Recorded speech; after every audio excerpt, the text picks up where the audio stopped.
Just if.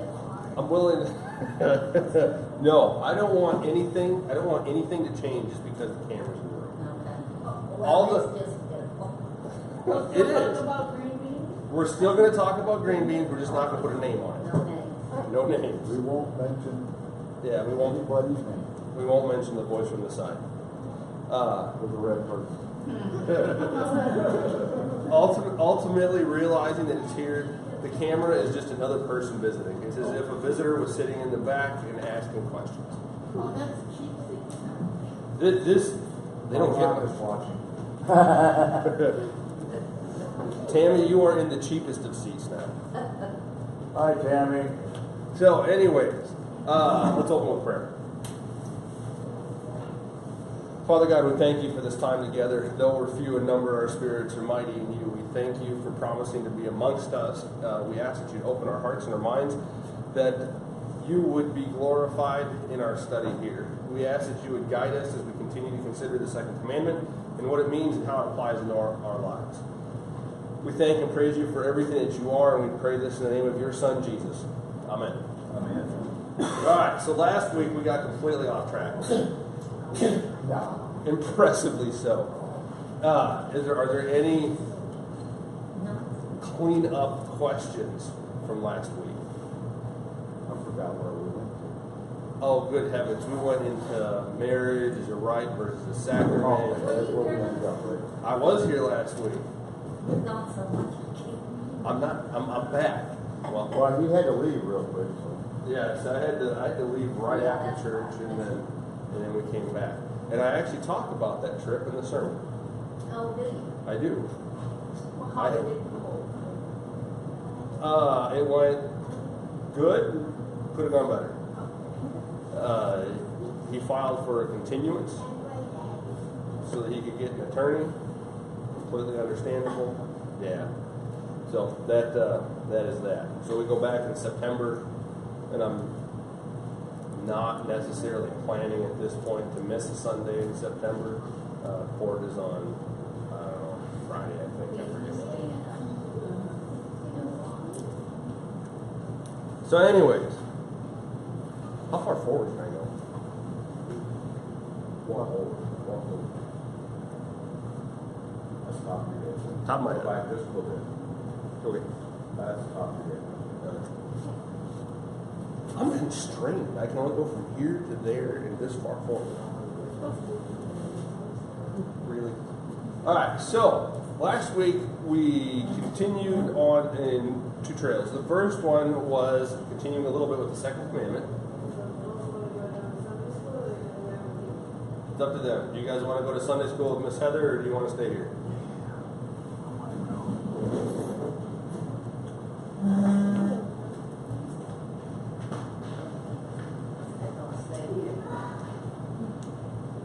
Braden and Jacob. I'm drawing a blank on your name. I'm so embarrassed. Michaela are going to stick it out with the adults. So last week we were going through. We spoke for like 30 seconds on the second commandment, and then we discussed Yahweh versus Jehovah, and that's development inside of Greek or Hebrew language rather, and then on into English and how we approach God based on those. We discussed. Somehow we ended up in marriage, and discussed the idea of it being a rite versus a sacrament, with the Catholic understanding of it being a sacrament, the Lutheran understanding, the conservative Lutheran understanding. I was involved in a discussion on the internet this past week that we need to start pointing out we're conservative, we're not just Lutheran. Understanding of it being a rite as opposed to sacrament. So that was last week. Do we have any follow-up questions from all of that?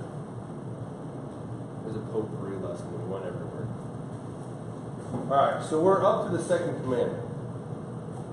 What is the second commandment? Second commandment. Second. Thou shalt not take the voice Let's not take away the word that God in vain. Correct. Do not use. I was teaching my kids the commandments, and Lily's understanding of the second commandment was don't use God's name. took out the these and the thous and made it a lot more simple for a 5-year-old to understand it. Don't use God's name. Wouldn't it also, we had this discussion about, wouldn't it also extend to false teaching? It does, and this is one of, False teaching. and that's one of the things we're going to kind of start trying to touch on today, is that when we invoke God's name improperly, inappropriately, we're actually doing, I don't want to say disservice to God, but we're definitely dishonoring Him, that we're not approaching Him as we should. And there's a first commandment implication to this as well. What was the first commandment? Nora, you said it a minute ago. Exactly. So the question becomes one of, how does this link into that? What was our understanding of the first commandment if we had discussed it? Well, we're discussing what makes up a God. That was the biggest thrust of what we discussed going through the first commandment. And what did we ultimately decide is the idol that we deal with in the first commandment? Whatever we trust the most. Which is almost always what? Ourselves. Ourselves. That you're actually dealing with the me versus God. And you have the issues that go in there. So if we're going through and actually making false promises, say we discussed court last week. Say you go, yes. Someone asked a question. Oh, sure. So when we go to when you go to court, you put your hand in the Bible and you say that this is the whole truth. This is the truth, the whole truth, nothing but the truth, so help you God. Well, if you go through and you intentionally lie, you have willfully eliminated God. You've dishonored Him intentionally. And then there's this first commandment question that comes into play. Are you violating the first commandment in mistreating the second commandment? Absolutely. Well, that's kind of a law, and it says obey the laws of the land. Well, every commandment we have goes back to the first. Yeah. It does. This is what 2 through 9. You break them, you've broken the first. That's right. And that's actually what I wanted to just point out, is that when we violate the second one, you violate the first one.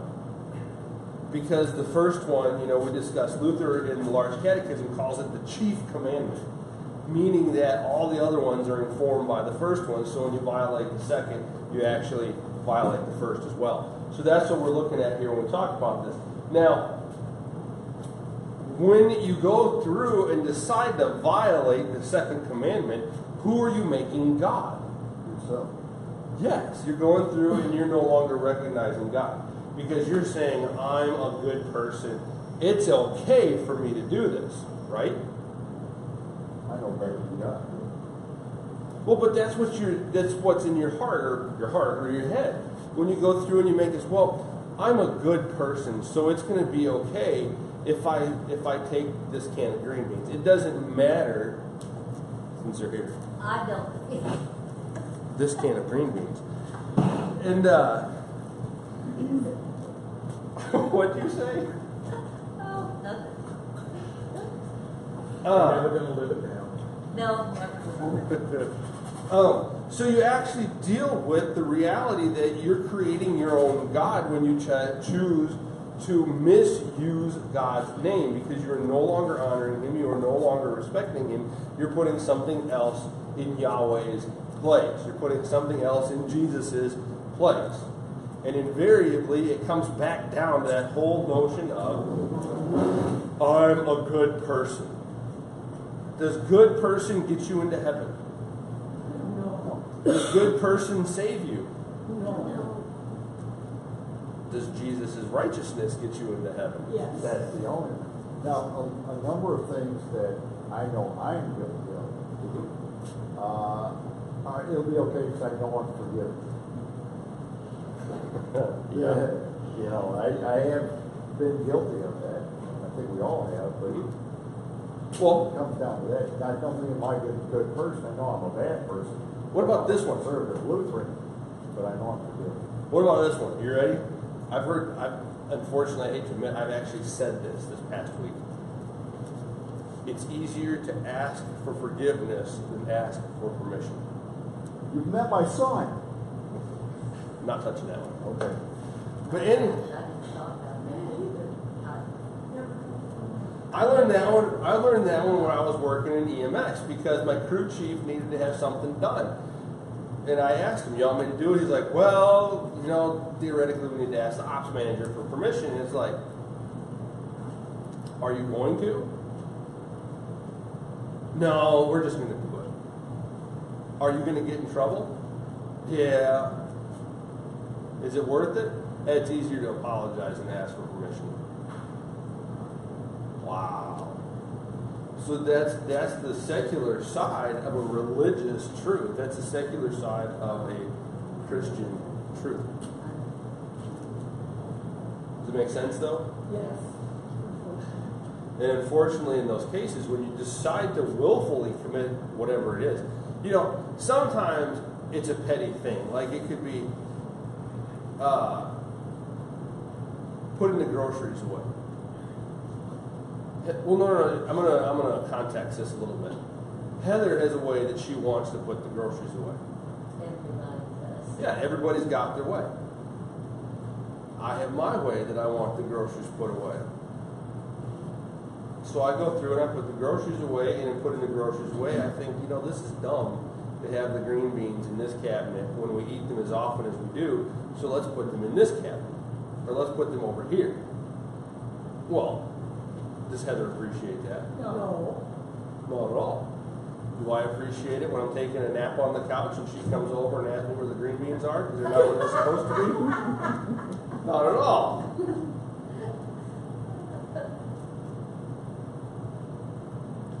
So even in that particular case, have I honored my wife in not doing what she wishes? It'd be like her walking into the shop where I have all my tools. It's like, you know, I've got all my antique woodworking tools together, and I've got all my saws together.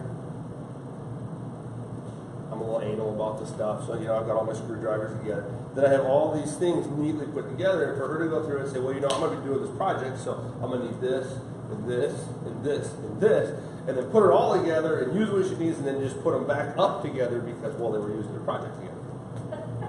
We all do. Or- Change everything. No, we don't do that. We just moved. They're all in toolboxes. I don't even know where everything is at this point. So, while those are small and kind of almost meaningless examples of it, you could make the argument of, are you honoring the other person? And in honoring or dishonoring the other person, are you honoring or dishonoring God? Now, do I think God's going to get angry if I move the green beans on my wife or if she goes through and moves my tools? No, but it becomes a course of habit where you are truly and intentionally disrespecting the other person. Does God get upset by it?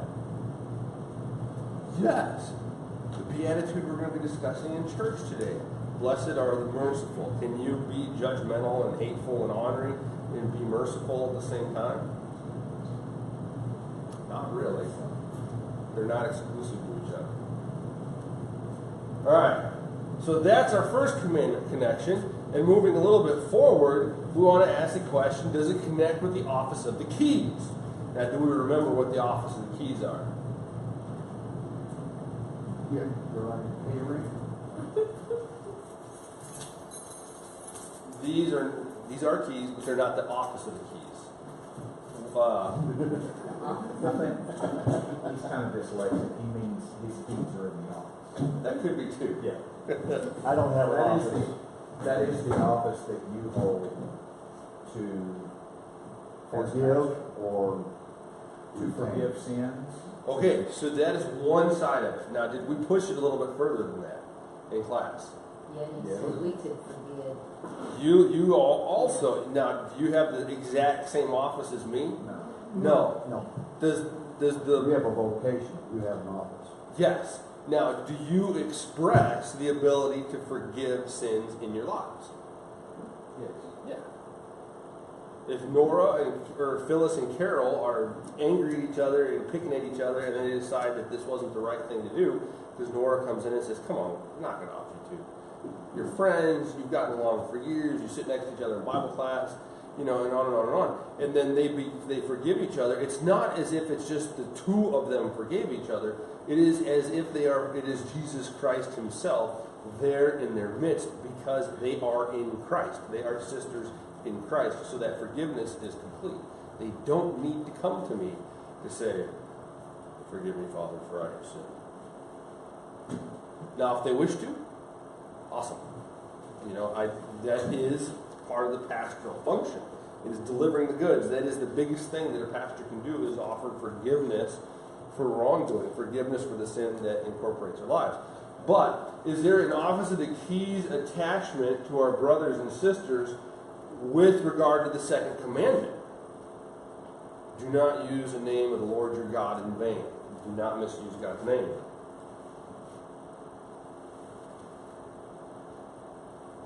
And you said that pertains to any profanity. Well, I didn't say it goes to any profanity, but it goes to anything where you're involving God's name. Now, could you make a reasonable argument towards the totality of profanity inside of that? I think probably. Am I prepared to go there right now? Not really. But I don't think you're necessarily wrong either. This was something that really struck me, is this was not a catechism connection that I had ever made before in the second commandment. That the office of keys do in fact play into our understanding of forgiving each other. Because if you forgive each other in the name of Christ, if you forgive each other as believers, and you're withholding a little bit of that anger, a little bit of that malice in your heart, when that moment of forgiveness comes, are you misusing God's name? Are you dishonoring God in what you're doing? Oh, yeah. Absolutely. So there becomes this office of the keys connection. What this says is, similarly, the other of the two confessions, the one that every Christian makes to his neighbor, and is also included in the Lord's Prayer, for here we mutually confess our guilt and our desire for forgiveness to one another. James 5:16. Comes before God begging for his forgiveness. Now, all of us are guilty, sinning against one another. Therefore, we may and should publicly confess this before everyone without shrinking in another's presence. This is taken from the Book of Catechism, Book of Concord, the Large Catechism, Section 4, page 468, Section 10. Hopefully I don't have this problem. Now this is talking about the office of the keys. Now the reason why I wanted to review this is because of the fact that, as we discussed, when we're forgiving each other and we're forgiving in the name of God, when we are absolving each other's sins in forgiveness, when we go through and we don't do these things honestly, openly, and truly, we are ultimately dealing with the violation of not only the first commandment, but also how Jesus tells us we're supposed to interact with one another. Go ahead. I find it very difficult to understand about we must say it publicly, because I've heard of people who've been brought before their church for whatever reason, and I thought, that would only happen once. Well, I mean, Now, we can ask God for we can go to Jesus and say, forgive our sins, and we should do that in addition to our prayer. When we look at the idea of publicly, if I tell Chris something in private, and it offends him, I don't think I've offended you yet, have I? Not today. Okay, very good. So, if I offend Chris, like he comes into the office and we're just sitting there, it's a Tuesday morning, was it a week or two ago? It was Tuesday morning, you had something you were doing, so you popped into the office. Yeah. And, he and I sat and talked for 30 or 40 minutes, something like that. And if I would have said something that would have offended him in my office, is it necessary for me to go before the entire congregation and say, I have sinned against my brother Chris? He sat in my office. None of you were there to witness this, but he sat in my office and I hurt his feelings by something that I said. Do I need to publicly do that? No. I need to go to my brother and say, I'm sorry. I messed up. Now, if I'm doing it openly, honestly, and without trying to hide what I did, am I publicly doing this? Even if it's just Chris and I. Say that Yes. again. If I am seeking Chris's forgiveness for something that I did to him, hypothetically, and I go to him, not trying to conceal what I did, not trying to cover it up, not trying to make excuses, not trying to do all the things that we traditionally kind of try to do when we apologize, and just say, Chris, I understand that I offended you, I hurt you, I am sorry. I did not mean to do that. Am I publicly going and recognizing my sin? I would say yes, because you're confessing to another fellow Christian. Yeah. That's public. Yeah. Private would be in your prayer time. And that's how I look at it as well. In the privacy of my own prayer time, in the privacy of, me and God. You're not talking about a current church. Not necessarily. Not unless this whole thing escalates to a big to-do. Now- Then the church finds out about it. Yeah. Now Then see, you probably if will. Chris and I come to a disagreement, especially with him being the president of the conference, president or chairman? Yes. All right. Him being the guy in charge of the administrative side of the church. If he and I come to a disagreement and it boils over and it keeps building and it builds and it builds and it builds and it builds and it builds, and it's all because of this stupid thing that I said in my office that was innocent, that he starts talking, pastor told me he's such a crook, and then other people start piling on the wagon. And then, the natural human response is to what? Defend yourself, and then in defending yourself, you end up with a congregation that's completely polarized.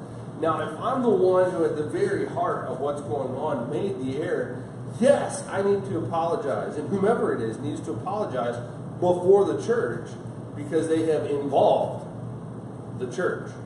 Phyllis, if it's just you and me, I need to apologize to you. You need to apologize to me.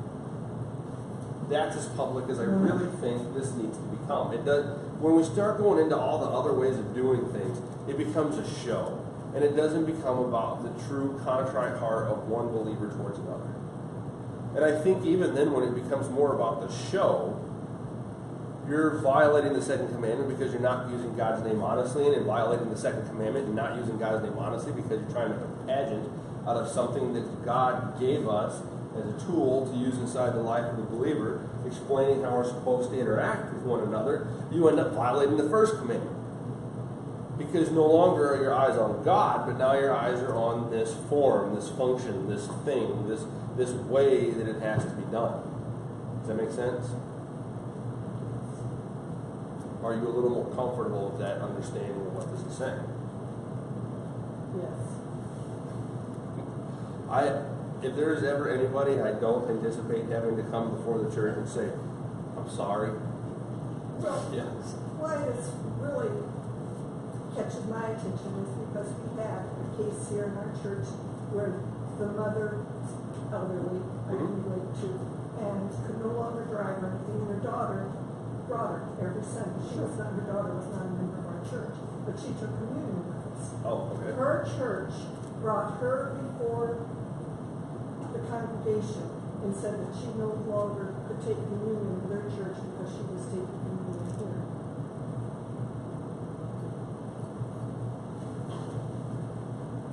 Well, that's interesting.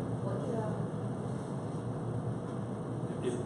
If you don't want to say anything, you don't have to. There's a lot of issues that become involved in that.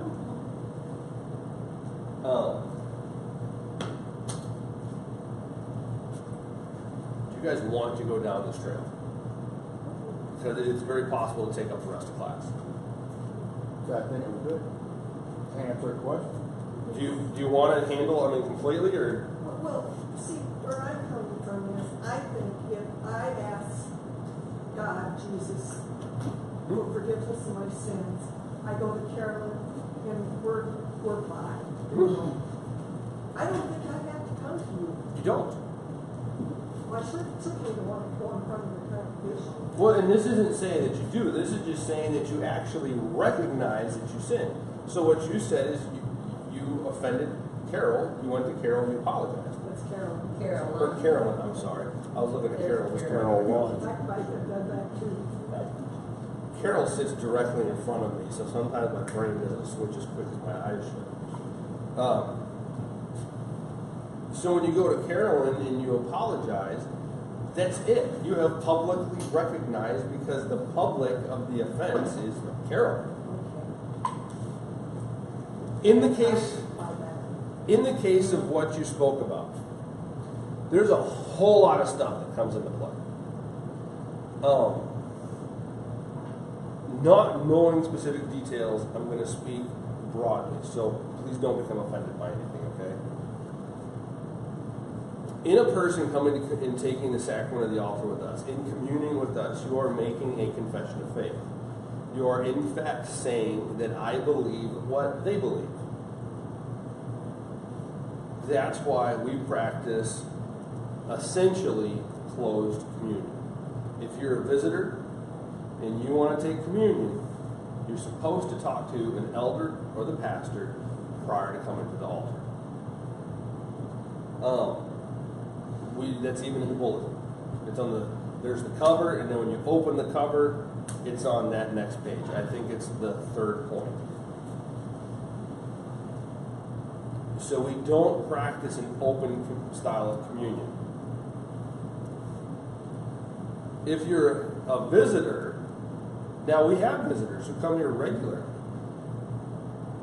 They express the same thing we believe. So when they come to the rail, they get communion.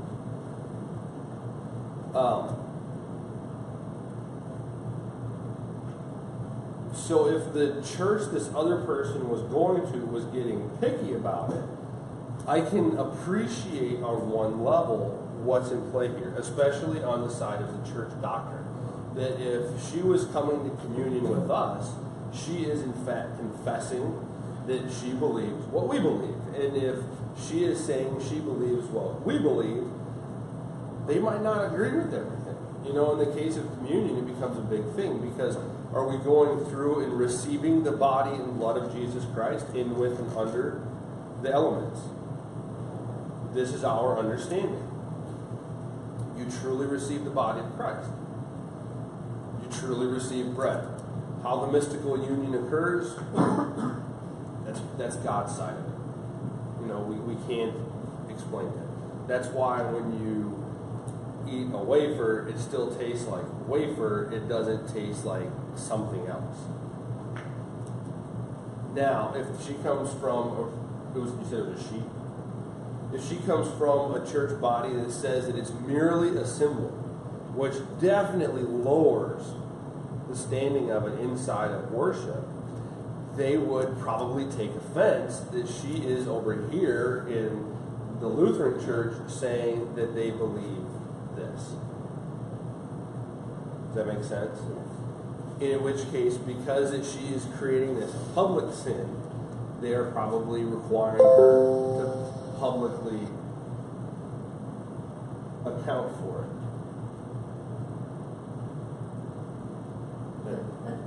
Sorry.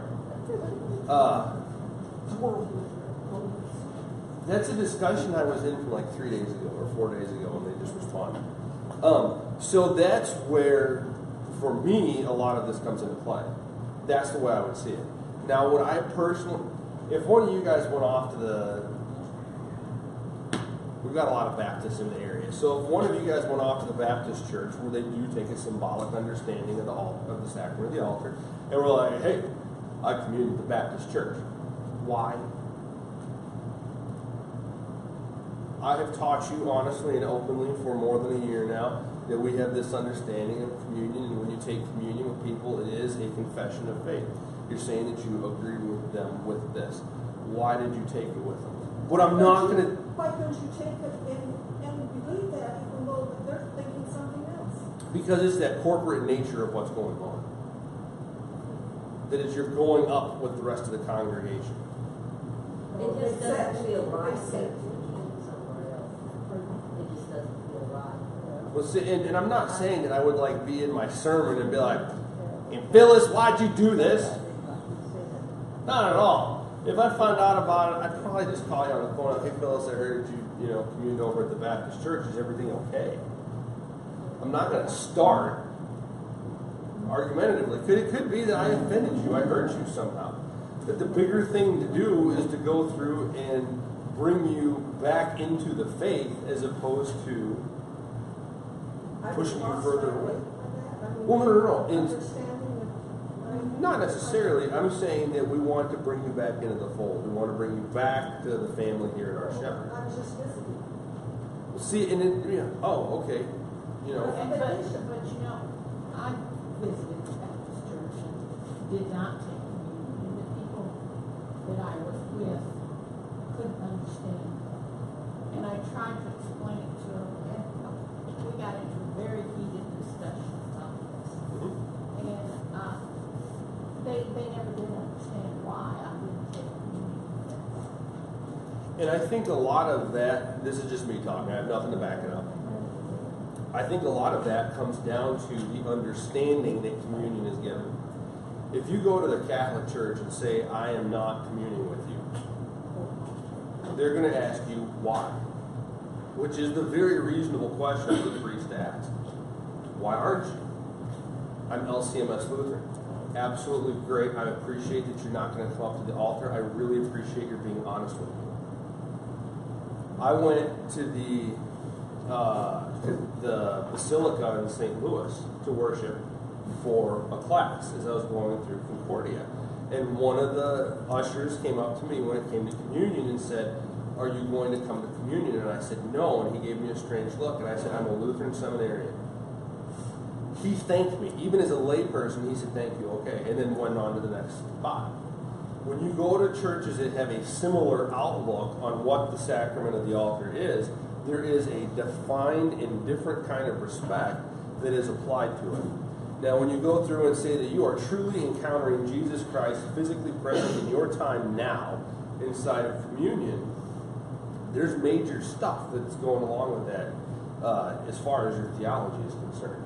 Now, when you say it's just a symbol to remind us of stuff, it completely changes it, which makes it a hard to wrap your head around thing to say that, no, I'm not going to commune with you. I can't do it.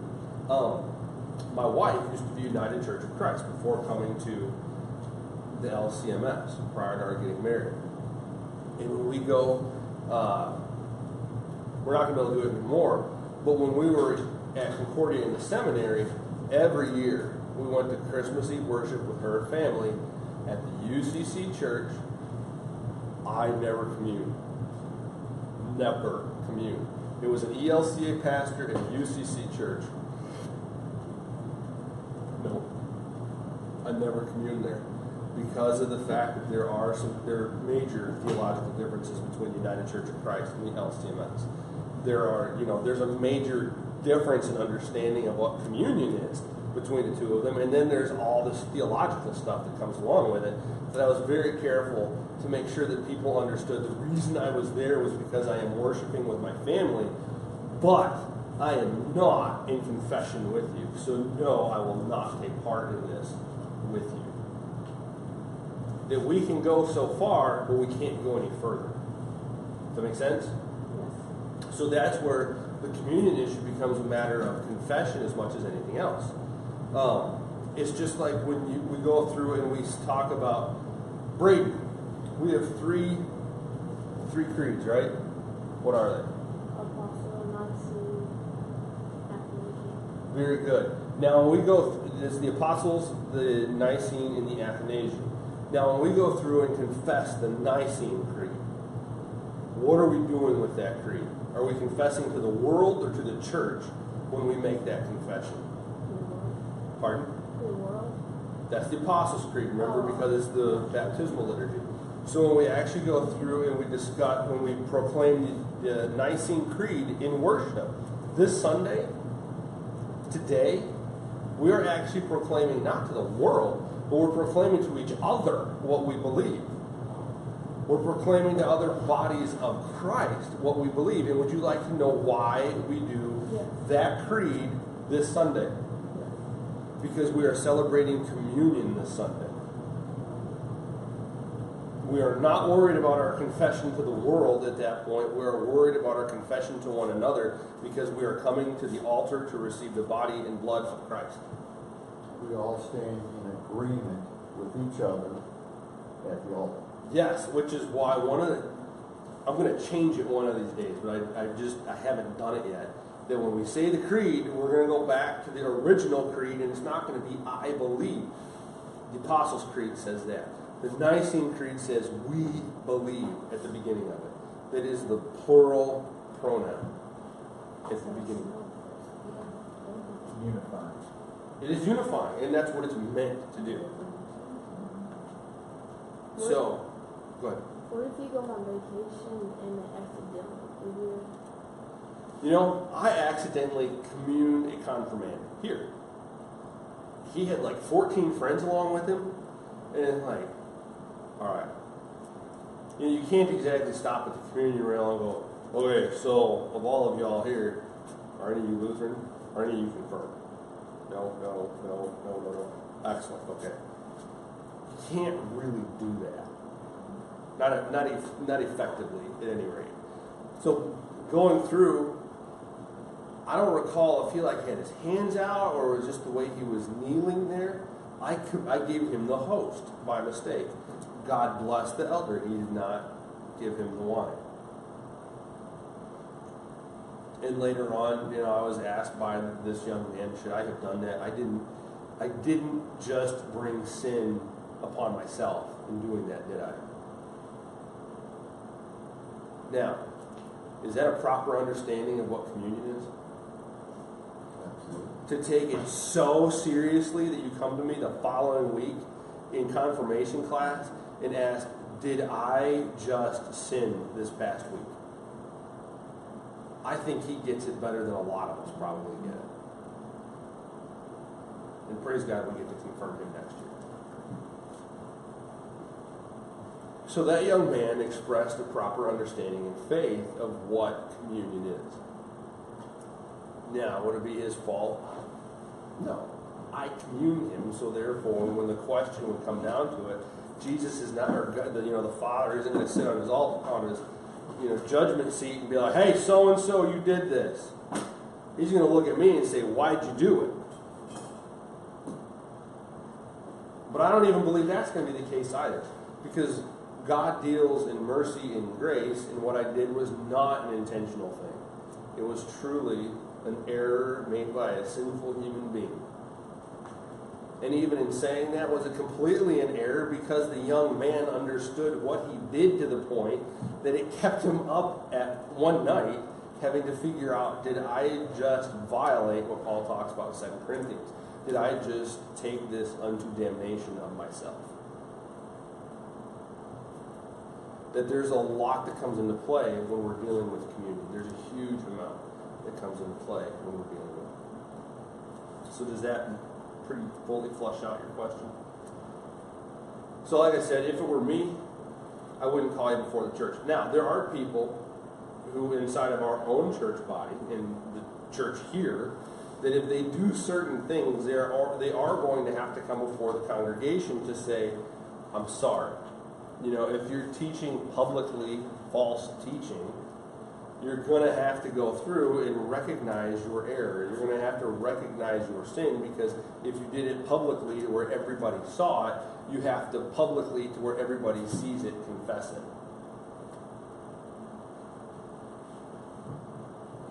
And who would determine that? In this particular case, it would be the Board of Elders and myself. It's just like any deep matter of church discipline requires the Board of Elders and myself. I am not allowed to go through and be like, all right, Phyllis made me mad this week, and she made me mad this week, and he made me mad this week. Y'all are cut off. No grace for you this week. Live in your sin. I don't get to do that. I go to the elders and say, hey, so and so is doing such and such, and this is the situation that we're dealing with. How do we want to handle it? And invariably one of the questions they ask is, has this person been spoken to? Yes, I spoke with them about this. What was their response? When I tell them. And then, the discussion goes on from there. Well, is this a case of we need to go through and just meet with them? Yes, no matter what, we have to go through and just meet with them. We cannot just throw a brother or sister out the hole. We have to go through and actually treat them as if we believe what we say. And then the next question becomes one of, does it require further action? Do we put them under what's called the minor ban? It says that they cannot come to communion. Under what? The minor ban. That they cannot come to communion. Or they can come, but they're just going to be blessed. They will not actually receive the sacrament. And this is done in order for them to realize and recognize what they're doing is sinful and to bring them back into the church. It's not meant to be mean and hateful and pernicious. Whenever you level church discipline on somebody, it hurts and it stinks, and if it doesn't cause you a little bit of angst and discomfort, and you're wearing this collar, take it off and walk away, because you're not worried about your sheep at that point.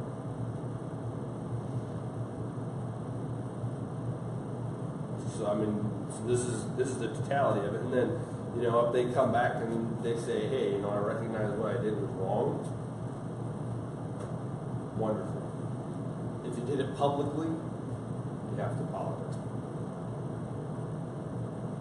That's both inside of our understanding of forgiveness, like we have Luther saying here, but that publicly takes on a different viewpoint because it was a public thing that was said. Now, the place where it becomes kind of hinky is social media. Is that public or isn't it? Not all of us have to worry about this because, if you're not dealing in theology and like Facebook and that kind of thing, you're not hurting anything. If you are dealing with it, you're not hurting anything, but you got to be careful because the question becomes one of nowadays, recognizing what's going on, what we have at our disposal, how we do things. If you're teaching false teaching on a social media platform, are you publicly teaching wrongly? Because if I post something wrong, everybody who's on Facebook here is going to see it. I was involved in a discussion this past week. Like I said, there was the one comment that popped up there. And, if I made a comment, I'm pretty certain everybody here can see my comment, correct? If you follow me, you're not on Facebook, are you? Yeah, but if you follow me, you can actually see this discussion. So you could go through and say, oh, okay, you were dealing with this topic and you said this in that discussion. Well, I don't understand it. Then it's very reasonable for you to come through and say, hey, Pastor, why did you say it? Hey, Pastor, what's going on? You said this, you were engaged in this discussion. Hey, Pastor, why'd you even get into this discussion? That these are all things that, as a church body, we have to start beginning to figure out how we're going to deal with them. Because they've pushed the limits of what we understand and expect and kind of look at as far as what some of these words mean. And words matter, so we have to actually figure out, is social media the public marketplace? Well, the secular world seems to think so I think we should probably take a similar viewpoint. Why do we broadcast Bible studies and worship services online if it's not in the public marketplace? So, that is a quick work through on your question. Do you have anything that you want to follow up? Are you comfortable with what I said? We've got 5 minutes left. Do you have any questions with this or even with something else? We'll just close off the second commandment next week. We made it a little bit further this week than we did last week. So just as a matter of review, the second commandment goes through and explains how we're to honor God. And one of the ways that we honor God is by using His name properly and appropriately. If you make an oath by His name, are you allowed to lie? No. Should you lie anyways? No. No, there's another commandment upcoming that says don't do this. But it's specifically pointed out with regards to the second commandment, you don't do this. And when you violate the second commandment, what all are you violating? Just inside of our own doctrine of belief. Are you? And then are you also in violation of your stance inside of the office of the keys? So that is the thrust of what we've been moving towards today. Next week, we're going to go through and kind of discuss one more aspect of this, and then we're going to discuss how we can use God's name rightly.